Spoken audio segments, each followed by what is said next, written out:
Okay, we are studying ecology and environment. Inside ecology and environment, we have gone through composition of what is ecosystem, that we were studying the second chapter of the ecology and environment, and that is the ecosystem. And inside ecosystem, we have studied what is the composition of ecosystem and what are different functions of ecosystem. Inside the functions of ecosystem, we have discussed the energy, how energy flows through it, and after that we have decomposition inside this, and decomposition we have ecological pyramids and ecological succession. तो ये सारी चीजें जो देखने वाले हैं हम, ठीक है। तो एनर्जी फ्लो हम देख चुके हैं, ठीक है। एनर्जी फ्लो के अलावा जो है हमने ये भी देखा कि बायोमास की प्रोडक्शन जो होती है, जिसको प्रोडक्टिविटी हम कहते हैं, तो उसको प्रोडक्टिविटी क्या होती है, ठीक है। इस सारी चीजों के बारे में हमने देखा। तो आइए देखते हैं सबसे पहले डिकम्पोजिशन जो थर्ड फंक्शन है, ये क्या फंक्शंस ऑफ इकोसिस्टम, ठीक है। फंक्शंस में दो हमने पढ़े जो हमारे बच रहे थे, उसमें क्या क्या बच रहा है, एक डिकम्पोजिशन है, डिकम्पोजिशन, और तीसरा जो लास्ट वाला है वो है न्यूट्रिएंट साइक्लिंग। न्यूट्रिएंट साइक्लिंग, इस न्यूट्रिएंट साइक्लिंग को हम लास्ट में पढ़ेंगे क्योंकि इसमें डिफरेंट साइकिल्स होते हैं। इकोसिस्टम का जब लास्ट जो टॉपिक बचेगा तो उसके अंदर देखेंगे, क्योंकि इसमें आपने डिफरेंट साइकिल्स पढ़ेंगे, nitrogen cycle, oxygen cycle and all other cycles that are involved in the biochemical pathways, ठीक है, of living organism, and also means this nutrients are cycling through biotic and abiotic components. तो यहां पे हम ये बात होगी। अब देखते हैं डिकम्पोजिशन होता क्या है। डिकम्पोजिशन एक ऐसा प्रोसेस है जिसमें जो dead and decaying organic matter होगा वो ब्रेकडाउन होता है, ठीक है। और ब्रेकडाउन होने के बाद उससे जितने भी सारे न्यूट्रिएंट्स होते हैं वो अलग अलग हो जाते हैं, चाहे वो इनऑर्गेनिक मटेरियल हो, उसमें इनऑर्गेनिक न्यूट्रिएंट्स हो, या फिर जो है ऑर्गेनिक मैटर हो, वो अलग होता है। तो डिकम्पोजिशन की डेफिनेशन देख लेते हैं पहले। होता क्या है decomposition? The process of breakdown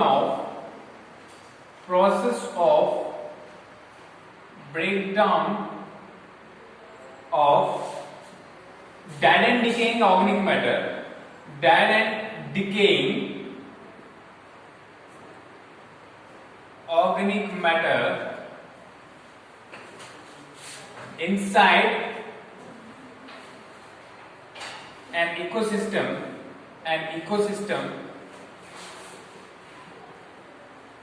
with the help of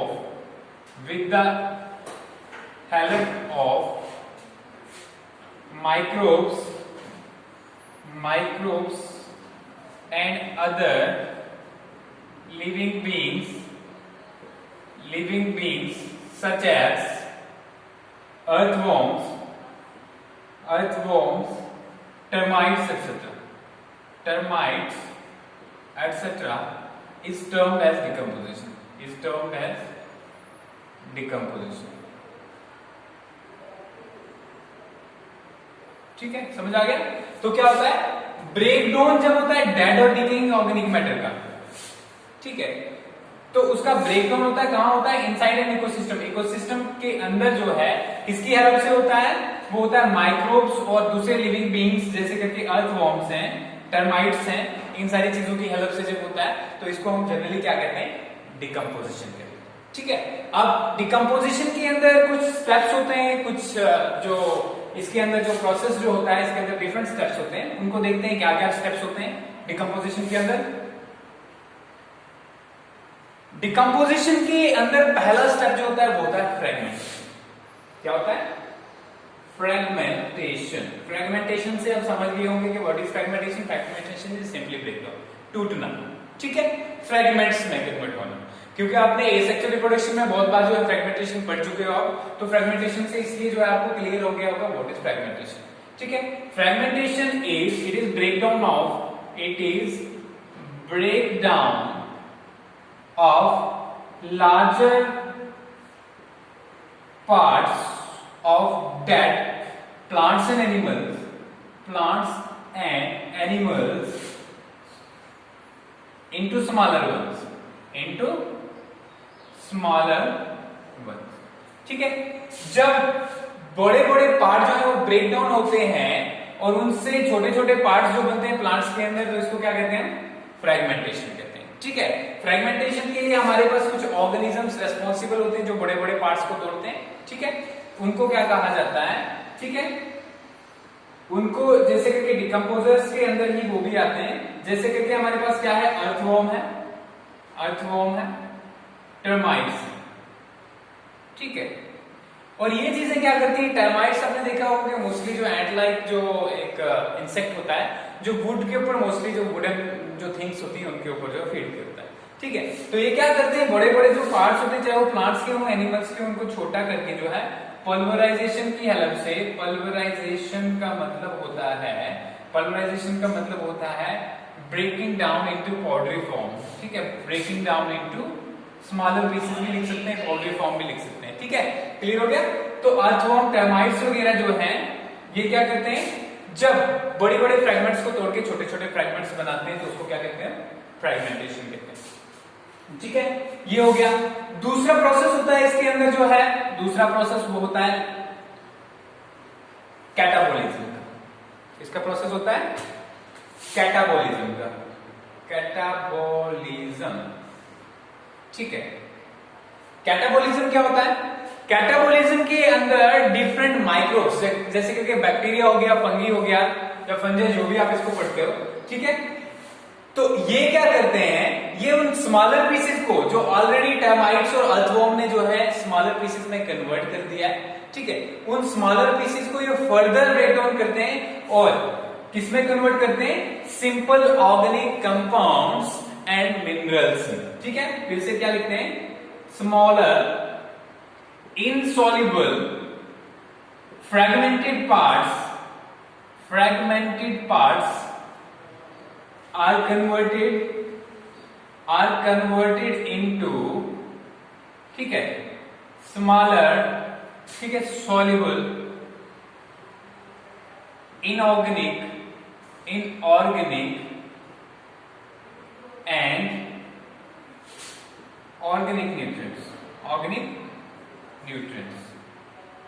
ठीक है। स्मॉल इनसॉल्युबल, जो स्मॉल इनसॉल्युबल फ्रेगमेंटेड पार्ट्स होते हैं जो ऑलरेडी फ्रेगमेंटेशन से बने, उनको क्या करते हैं, ये कैटाबोलिज्म के अंदर डिफरेंट बैक्टीरिया जो है वो क्या करते हैं, इनको कन्वर्ट करते हैं सॉल्युबल इन ऑर्गेनिक और ऑर्गेनिक न्यूट्रिएंट्स में। सॉल्युबल ऑर्गेनिक और इनऑर्गेनिक न्यूट्रिएंट्स क्या होते हैं, ऐसे न्यूट्रिएंट्स जो इजीली एब्सॉर्ब हो जाएं, चाहे वो प्लांट्स उनको यूटिलाइज करें, चाहे माइक्रोब्स यूटिलाइज करें, चाहे एनिमल्स उनको यूटिलाइज करें, ठीक है। तो कैटाबोलिज्म किसकी हेल्प से होती है, माइक्रोब्स की हेल्प से, ठीक है। किसकी हेल्प से होती है, माइक्रोब्स की हेल्प से। तो माइक्रोब्स जो है डिफरेंट टाइप्स के होते हैं, ठीक है। कुछ एनारोब्स होते हैं, कुछ एरोब्स होते हैं। एनारोब्स ऐसे जो माइक्रो ऑर्गेनिजम्स होते हैं, ठीक है। एनारोब्स जो हैं वो माइक्रोब्स होते हैं जो ऑक्सीजन की एब्सेंस में ग्रो करते हैं, ठीक है। On the other hand we have aerobes. Aerobes क्या करते हैं, एरोब्स ऑक्सीजन की प्रेजेंस में या एयर की प्रेजेंस में जो है वो क्या करते हैं, ग्रो करते हैं, ठीक है। क्लियर हो गया। तो यहां तक हो गया ये। अब इसके बाद लास्ट वाला पार्ट हमने देखा कि भाई इनऑर्गेनिक और ऑर्गेनिक मैटर में कन्वर्ट हो जाता है।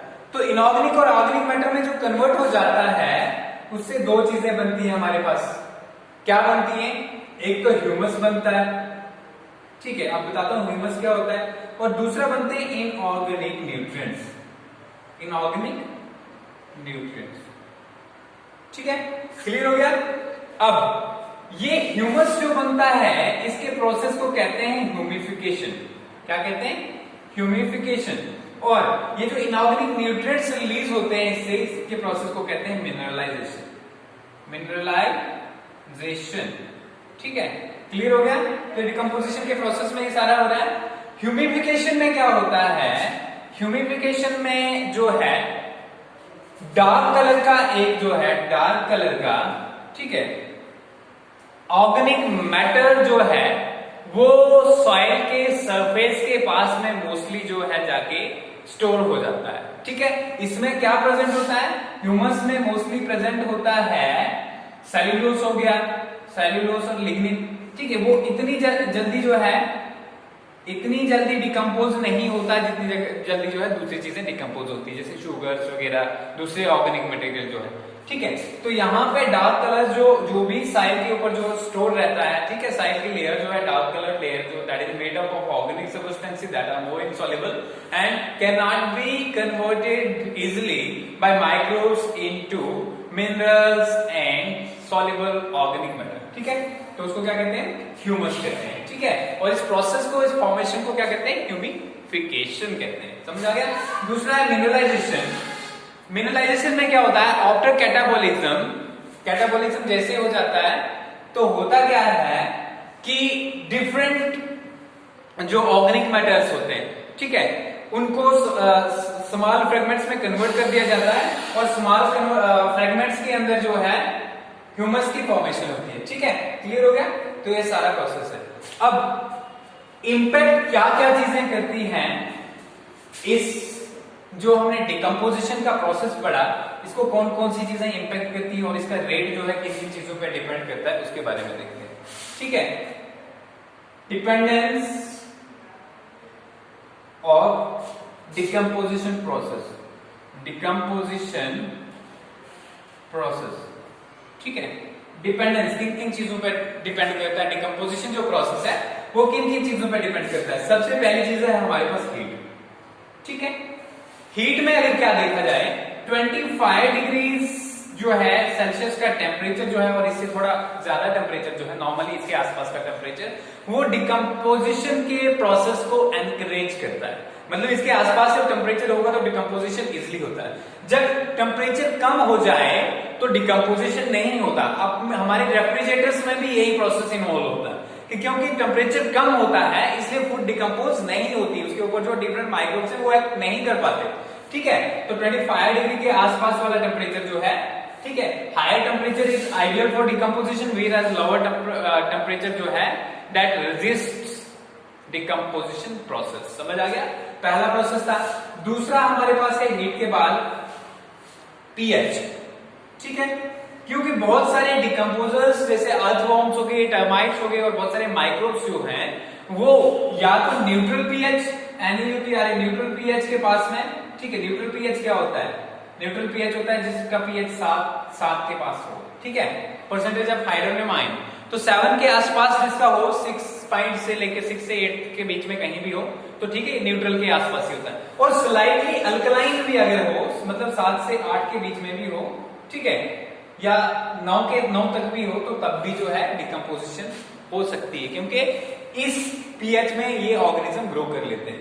लेकिन अगर यही पीएच जो है एसिडिक में हो जाए, ठीक है, 7 से नीचे हो जाए, 6, 5, 4 जो है हो जाए, तो यहां पे क्या होगा, डिकम्पोजिशन प्रोसेस जो है नहीं होगा, ठीक है, क्योंकि ये वाले ऑर्गेनिज्म उस पीएच पे पाए नहीं जाते, ठीक है। हो गया, ये हो गया। इसके अलावा अगर हम देखें तीसरी चीज जो इंपैक्ट करती है डिकम्पोजिशन के प्रोसेस को, दैट इज कौन सी चीज है जो डिकम्पोजिशन के प्रोसेस को इंपैक्ट कर रही है, ये है composition of dead and decaying organic matter, composition of organic matter, ठीक है, कि ऑर्गेनिक मैटर में क्या कंपोजिशन है, क्या क्या रखा है उसके बीच में। अगर ऑर्गेनिक मैटर के बीच में लिग्निन और सेलुलोज की कंपोजिशन ज्यादा हो प्लांट्स के केस में, ठीक है, तो क्या होता है, लिग्निन और प्लांट क्योंकि स्लो डिकम्पोजिशन होती है तो इससे भी रेट ऑफ डिकम्पोजिशन लेस हो। जबकि अगर दूसरे on the other hand if there is the presence of certain molecules, certain carbohydrates are there, sugars are there, the decomposition process will be much faster, ठीक है, समझ गए। तो ये जो है क्लियर हो गया।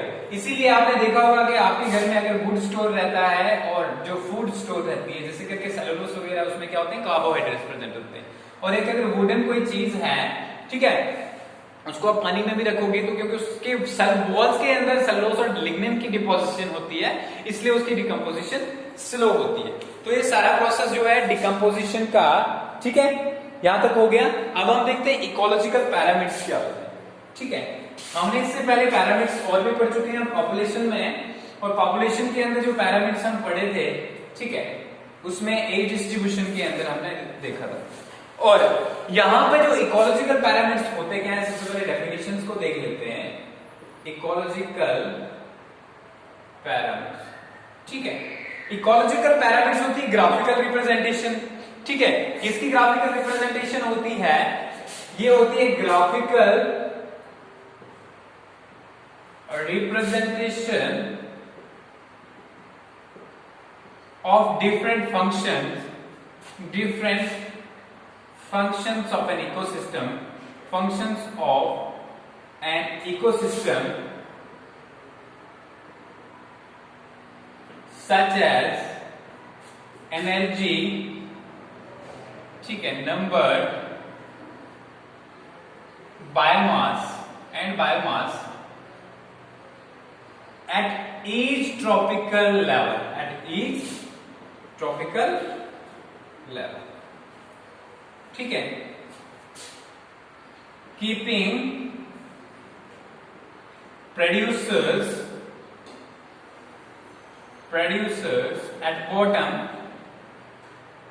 and top carnivores, top consumers कर लेते हैं, top consumers at the top,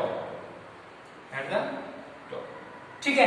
तो क्या होता है, graphical representation of different functions of an ecosystem, जो डिफरेंट फंक्शन जैसे करके एनर्जी फ्लो देखा हमने, नंबर देखा, ठीक है, बायोमास देखा, उस सारे का जब हम ग्राफिकली उस सबको रिप्रेजेंट करें, कैसे रिप्रेजेंट करें, ताकि जो प्राइमरी प्रोड्यूसर्स हैं या प्रोड्यूसर जो है वो बॉटम पे रहें और जो टॉप लेवल का कार्निवोर है वो टॉप पे रहे, ठीक है। और दूसरी चीज ये भी ध्यान रखना है कि हर एक ट्रॉपिकल लेवल पे कितने नंबर हैं, कितना बायोमास है, वो हम जब डिस्कस करें ग्राफिकली तो इसको क्या कहते हैं, इकोलॉजिकल पैरामीटर, ठीक है। चार्ल्स एल्टन ने किसने दिया था, चार्ल्स एल्टन ने 1927 में, ठीक है, समझ आ गया। चार्ल्स एल्टन ने 1927 में जो है इकोलॉजिकल पैरामीटर के बारे में बताया, ठीक है। अब देखते हैं हम डिफरेंट इकोलॉजिकल पैरामीटर्स होते क्या क्या हैं।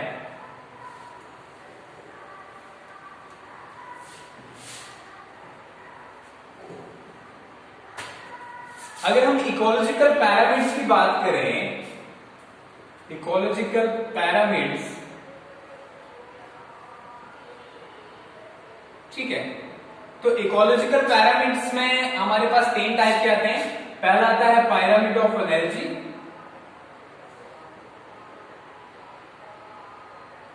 दूसरा आता है पैरामीटर ऑफ नंबर और तीसरा आता है पैरामीटर ऑफ बायोमास, ठीक है। पैरामीटर आपको पता होगा क्योंकि इजिप्ट के पैरामीटर्स के बारे में आप पहले ही पढ़ चुके हैं, ठीक है, बेसिक क्लासेस में। तो यहां पे जो है सबसे पहले पैरामीटर ऑफ एनर्जी देखते हैं कि एनर्जी जो है कौन से ट्रॉपिकल लेवल पे कितनी एनर्जी है। तो हम इससे पहले एनर्जी फ्लो पढ़ चुके हैं और वहां पे आपने देखा कि डिफरेंट ट्रॉपिकल लेवल पे सिर्फ 10% ही एनर्जी जो है नेक्स्ट ट्रॉपिकल लेवल तक पहुंचती है, ठीक है। हमने ये भी देखा था कि सोलर रेडिएशन जो होती है उसमें से सिर्फ 50% रेडिएशन ही फोटोसिंथेटिकली एक्टिव रेडिएशन होती है, जिनको हम पार कहते हैं, ठीक है। इन फोटोसिंथेटिकली एक्टिव रेडिएशंस में से सिर्फ 10% ही एनर्जी जो है प्लांट्स यूटिलाइज कर सकते हैं, 2 से लेके 10%, ठीक है। और बाकी हाई ट्रॉपिकल लेवल पे जब भी एनर्जी ट्रांसफर होती है तो 10% एनर्जी ट्रांसफर होती है। तो इसलिए जो है पैरामीटर ऑफ एनर्जी हमेशा अपराइट होता है। मतलब क्या है, कहीं पे भी होगा प्रोड्यूसर्स की एनर्जी सबसे ज्यादा होगी, ठीक है, प्रोड्यूसर्स आ गए हमारे पास, ठीक है, फिर प्राइमरी कंज्यूमर्स आ गए, फिर सेकेंडरी कंज्यूमर्स हो गए। तो ये पैरामीटर हमेशा क्या बनेगा, अपराइट बनेगा, ठीक है। यहां पे क्या आगे प्रोड्यूसर्स, फिर आगे प्राइमरी कंज्यूमर्स, ठीक है, फिर आगे सेकेंडरी कंज्यूमर्स। क्लियर हो गया। तो क्या होता है, पैरामीटर ऑफ एनर्जी हमेशा क्या रहेगा, अपराइट रहेगा। अब दूसरा देख लेते हैं हम, क्यों रहेगा अपराइट, क्योंकि in every place the energy is transmitted from producers to the consumers and then secondary consumers to tertiary and then quaternary consumers in a sequence, and we have already studied that 10% of energy is transmitted from one tropical level to the next tropical level. तो यहां तक हो गया। इसके बाद हम देखते हैं दूसरा पैरामीटर ऑफ नंबर, ठीक है। पैरामीटर ऑफ नंबर जो है it represents the number of individuals at each tropical level.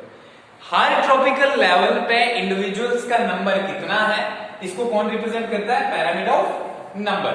और पैरामीटर ऑफ नंबर जब हम देखते हैं तो इसके अंदर क्या देखते हैं कि कौन से ट्रॉपिकल लेवल पे, जैसे कि सपोज कीजिए हम ग्रासलैंड की बात करते हैं, ठीक है, ग्रासलैंड इकोसिस्टम ले लेते हैं क्योंकि ये सारा हम इकोसिस्टम के ट्रॉपिकल लेवल्स में चेक कर रहे हैं।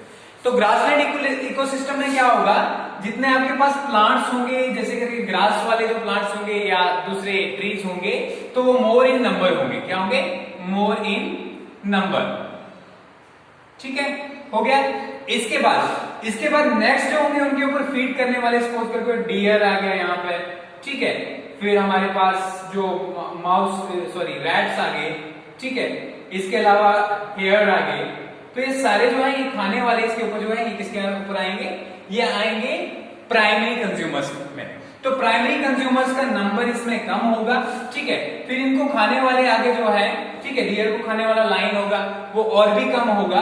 तो यहाँ पे ग्रासलैंड में अगर हम बात कर रहे हैं तो parameter of number is always upright, grassland ecosystem की बात कर। ठीक है, एक चीज होगी। दूसरा देख लेते हैं हम एक ट्री इकोसिस्टम। ठीक है, क्या देख लेते हैं, ट्री इकोसिस्टम। ट्री के ऊपर भी इकोसिस्टम होता है। क्या है कि ट्री जो है, हमारे पास एक ट्री है। ठीक है, ट्री के ऊपर, ट्री तो नंबर में एक ही है, सिंगल है। अब उसके ऊपर बहुत सारे मॉथ्स फीड करेंगे, बहुत सारे इंसेक्ट्स फीड करेंगे उसके लीव्स के ऊपर। ठीक है, ये हो गया हमारे पास। उसके ऊपर इंसेक्ट्स के ऊपर फीड करने वाले बर्ड्स जो होंगे, बर्ड्स परिंदे जो होंगे वो उससे भी ज्यादा होंगे। तो यहाँ पे हमारे पास क्या था, प्रोड्यूसर कम है। ठीक है, इसके बाद हमारे पास जो है प्राइमरी कंज्यूमर ज्यादा है, सेकेंडरी कंज्यूमर उससे ज्यादा है। तो यहाँ पे इस केस में ये नंबर का पैरामीटर क्या बन गया, इन्वर्टेड बन गया, मतलब उल्टा बन गया। ठीक है, समझ आ गया। तो पैरामीटर नंबर उल्टा भी हो सकता है और सीधा भी हो सकता है, मतलब अपराइट भी हो सकता है और इन्वर्टेड भी हो सकता है। ठीक है, अपराइट में क्या होता है कि number of producers is more than the consumers and number of primary consumers is more than secondary consumers and so on. ठीक है, up to what tropical levels the ecosystem sustains. ठीक है, जितने ट्रॉपिकल लेवल्स तक ecosystem sustain करेगा। ठीक है, example बता दी मैंने आपको, कौन सी, ग्रासलैंड और फॉरेस्ट इकोसिस्टम की। एट द सेम टाइम मैंने एग्जांपल बता दी आपको किस चीज की, ट्री इकोसिस्टम की, जहां पे वो इन्वर्टेड भी हो सकता है। ठीक है, क्लियर हो गया। अब बात करते हैं तीसरी चीज, बायोमास की, पैरामीटर बायोमास।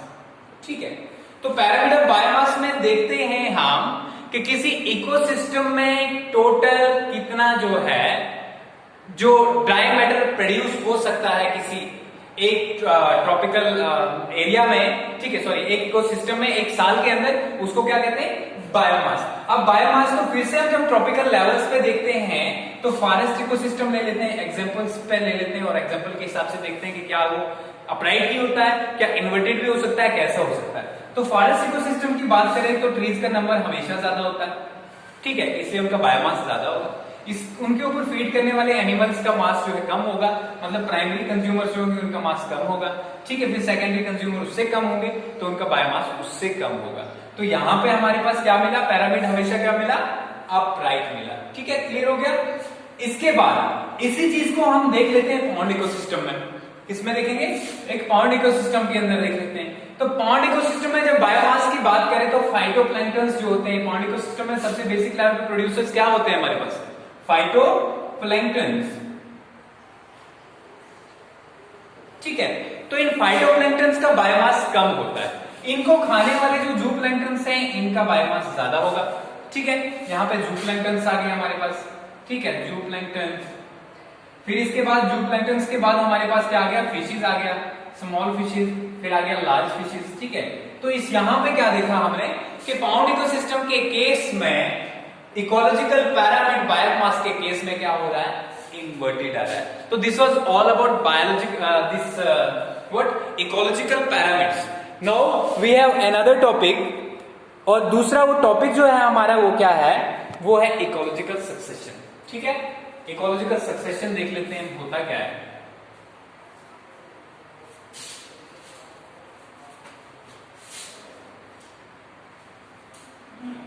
Ecological succession. ठीक है, आप जानते हैं कि हमारे इकोसिस्टम्स में या हमारे बायोस्फीयर के अंदर बहुत सारी डाइवर्सिटी है लिविंग ऑर्गेनिज्म की, और ये डाइवर्सिटी भी जो है डिफरेंट एरियाज में डिफरेंट तरीके से डिस्ट्रीब्यूट की हुई है। डिफरेंट तरीके से डिस्ट्रीब्यूट करने का क्या मतलब है कि आप देखोगे कि एक टाइप के फॉरेस्ट, टेम्परेट फॉरेस्ट में डिफरेंट टाइप के ट्रीज पाए जाएंगे, फिर ग्रासलैंड इकोसिस्टम में आपको ग्रासेस मिलेंगे, वहां पे ट्रीज नहीं मिलेंगे। तो क्या ये एक साथ हुआ या इट टुक टाइम, ठीक है, या इसने बहुत सारा समय लिया। तो इसके बारे में जो है हम जानते हैं सबसे पहले इकोलॉजी का आपको पता है interaction between biotic and abiotic component. ठीक है, या ऑर्गेनिज्म एंड देयर एनवायरनमेंट। और सक्सेशन क्या होता है? सक्सेशन होता है स्लोली रिप्लेसिंग, ठीक है, वन अनदर, ठीक है।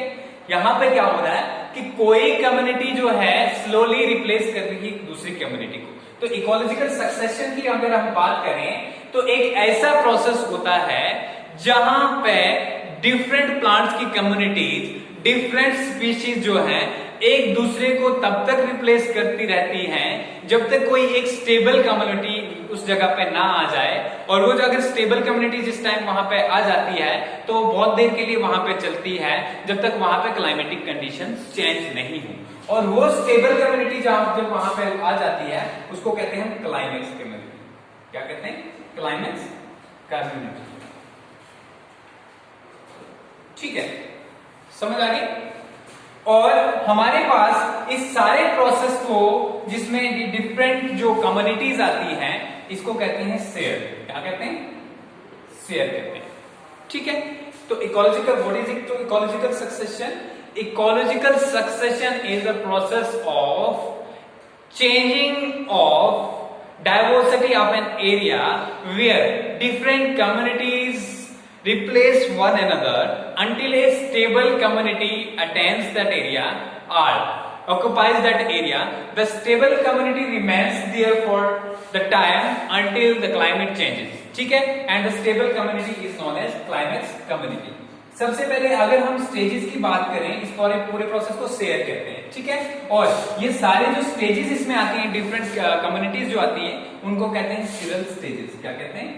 सीरल स्टेजेस, ठीक है, क्लियर हो गया। तो सीरियल स्टेजेस में हम देख लेते हैं। सबसे पहले हम एग्जांपल से लेके चलेंगे कि जैसे करके हमने लिया कि दो टाइप की जो है इकोलॉजिकल सक्सेशन होती है। टाइप्स के बेस पे देख लेते हैं। सक्सेशन कितनी टाइप्स की होती है? दो टाइप्स की होती है। कौन कौन सी टाइप की होती है? एक होती है हाइड्रार्क,